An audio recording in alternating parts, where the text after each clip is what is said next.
আসসালামু আলাইকুম রহমতুল্লাহ। সুপ্রিয় ভাই বোনেরা, আজকের কুইজ পর্বে আপনাদের জন্য থাকছে 5টি প্রশ্ন। প্রথম প্রশ্ন হলো, কোন ফেরেশতা কিয়ামতের দিন সিংহা ফুঁক দেবেন? হযরত জিবরাইল আলাইহিস সালাম, হযরত মিকাইল আলাইহিস সালাম, হযরত ইসরাফিল আলাইহিস সালাম। দ্বিতীয় প্রশ্ন, কোন নবীকে মাছ গিলে ফেলেছিল? কোন নবীকে মাছ গিলে ফেলেছিল? হযরত ইউসুফ আলাইহিস সালাম, হযরত ইউনুস আলাইহিস সালাম, হযরত হুদ আলাইহিস সালাতু ওয়াস সালাম।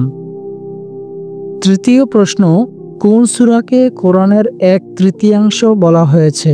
কোন সূরাকে কোরআনের 1/3 বলা হয়েছে? সূরা ইখলাস, সূরা কাউসার, সূরা নাস।